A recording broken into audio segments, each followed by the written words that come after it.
Beals here with no nonsense, cause you can't make sense if you don't make sense. A pod with freestyle discussion, poetry and social deconstruction. Hi, this is Big Burn on the No Nonsense Podcast with my co-host Beals. That's right. Today is March 26, 2020.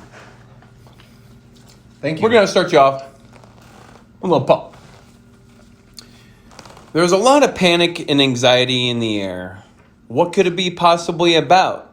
Is there a virus running around causing a plague? Yeah, that's right. That's the poem. We're just going to dig right into it. This is a special edition news alert.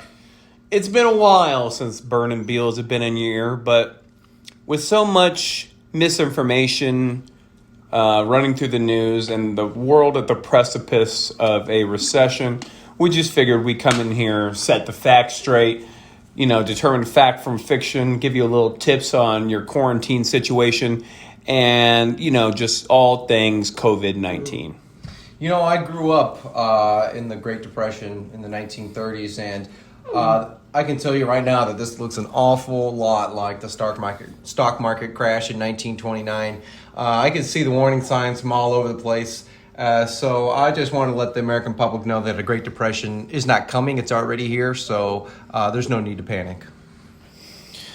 So when that Great Depression was happening and you were living through it, was that in reference to economics, or is that in reference to every single person was inflicted with an actual depression, mental, psychiatric problem enforced by aliens coming down to the world and blasting everybody, and the only way to remedy that was Space Jam, which they got in Back to the Future. They got Space Jam, and then they won the game, and then the aliens came back and then cured everybody's depression. Because I ask because could that same thing happen today? Could aliens come down and heal us of COVID? Well, actually, what I will admit is that it was neither of the two options that you present, and actually it was the third option, which was the one that actually happened that's not found in your history books. It was just a giant button that we depressed. So there was a large amount of people that circled this button that was over near Yellowstone Park up in Wyoming, and we all just jumped on the button at the same time, which depressed the button and made it quite the impact below. So we now call those big craters, like Crater Lake is another zone where we depressed from the Great Depression. And these actually had no impact on society and actually made no impact other than just a geological survey for years to come. So is this an option now to press this button to, relieve the panic, and, could pressing the button even create a vaccine? Well, actually, what the button will do, if you do depress the button that was set back in 1930, it will cause Yellowstone to explode, the volcanic eruption that's been hiding underneath. Mm-hmm. And what it will do was shift the attention of America from COVID to the natural disaster that's occurring, which was much more immediate. Kind of similar to if you have a pain in your ankle or something and your friend comes up and smacks you in the face and says, "Now the pain in your ankle's gone, ain't it, buddy?" Damn. That's why we get together in this pod, because we consider angles that we would have never considered. Diversion strategies. Mm-hmm. Call it Jojen Horse. Exactly. And, it's just things like that we need in times like this to help pull us through. What do you recommend to anybody quarantining out there? What do you recommend to husbands that are beating on their wives because, the domestic abuse rate is skyrocketing already? Early reports are because they are getting cabin fever. What do you recommend they do with their time to stop the beatings? First and foremost, I'd just say give up. There's no more use. We're in the Great Depression. Soon enough, the volcanic eruption is going to come, which is going to divert your attention to an even greater epidemic that's going to destroy America and then really parts of Canada.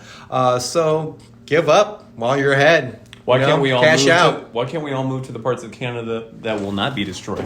Well, the problem with Canada is that they have socialized health care, and we don't want to. If you think America is bad and how unprepared we've been in our health care, then you can then you can just really follow the lines and to see that America's going to follow in its footsteps and become Canada Part 2. Will be Canada's little brother. What do you think about the argument of getting rid of healthcare completely and just instituting a new system called sick care, where instead we only take care of healthy patients and turn all the sick away? And then that way we're really reinforcing the gene pool and building that herd immunity. Yeah, I would say that is not natural selection, but unnatural selection, a human selection. And then I think that's a great way to really weed out the inferior species. You know, Hitler tried to do this by getting Adolf would agreed. He tried to, was systematically trying to destroy everybody that didn't look like him or talk like him, or even though he was not Aryan himself.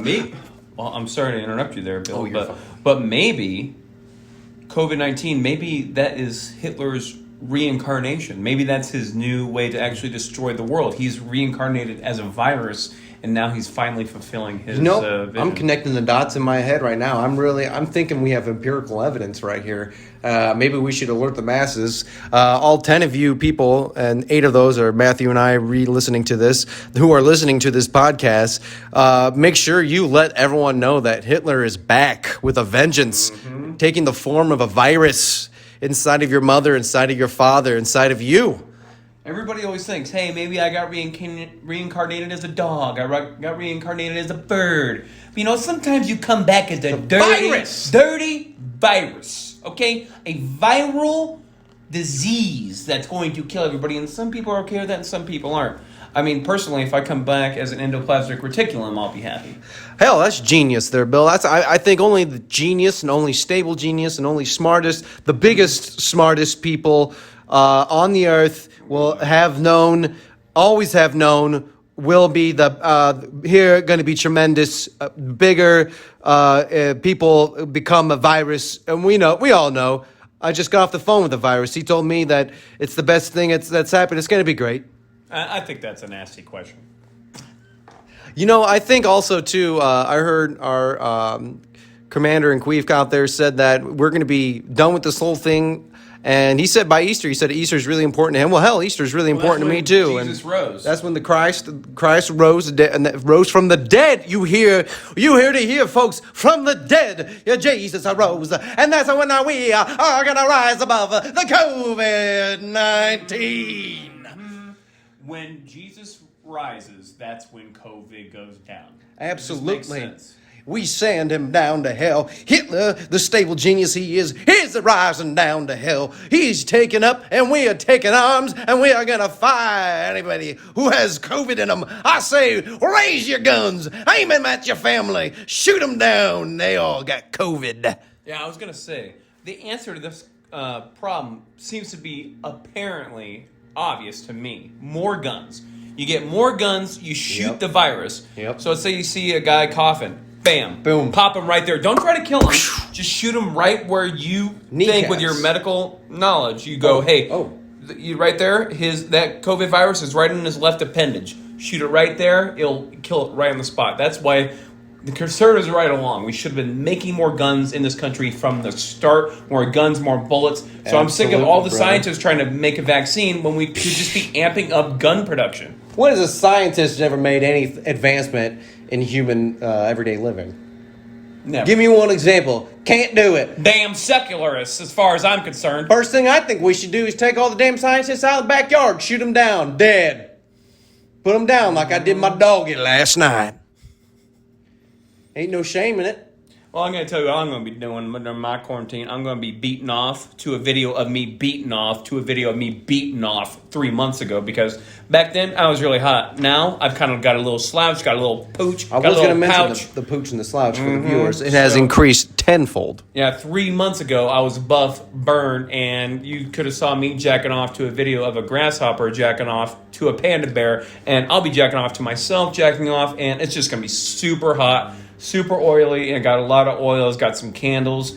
I'm going to make sure I elongate the orgasm at least 30 minutes. and that would just get my mind off COVID. I'm sick of thinking about it, and that's going to just really take me to another place. You heard it here from Big Butt Busty Burn right there. What are you going to do? Well, the way now I'm going to take my mind off is I'm going to go ahead and just start reading a lot of articles that are coming from different various sources. Late at night before I go to bed, just going to whip out the phone, just going to start reading as many articles as I can. Absolutely. I'll take it from Facebook. It's mostly going to be the source that I get my information from. And I'll let that just guide me to sweet, sweet dreams. Well, why don't you leave us in a poem there, Brill? I will do that with love and tender care. Well, we've been secluded here. You can't tell, but I'm not even here. I'm in another car as Big Butt Busty Burns driving his other car. We're very far away from each other, more than 6 feet. You can tell that because I've got an erection and you can smell my meat. It's so big, it's 6 feet long. Hell, I've got a big old schlong. You want to look at me in the mirror watching a video of Big Burn jerking off, then come over to my house and we'll have a party together and you can show up wearing a blouse. Don't forget the Tostitos. Bring me a Tostito, bring me a Captain Morgan, and we'll take a look at your inner organs. I've got a scalpel, I've got a scapular, and I'm ready to start diving in to find that COVID within you, in your brain. I'm not insane. I tell you from the bottom of my heart, I'll even be able to get you to no longer fart. Will you let me do some surgery from head to toe? I'll make you better than Dead-Eye Joe. You'll be out there so dancing proudly in the spring. You'll be thinking, damn, I owe Tom every dollar I've got in my bank account. So donate your money to 402-712-7774. And this money will not be going to COVID. This will be going straight to our bank accounts. And we are trying to buy up some penny stock. And we're going to buy all the N95 masks we can find. So we'll be nice and safe. I suggest you do the same. Tuning out from here, make sure your quarantine is full of many beers. Thank you, and have a good day. Thanks for listening to our podcast. Hope you got some insight and a few laughs. That's all for now, folks. Yes, goodbye. Till next time, as long as we don't die.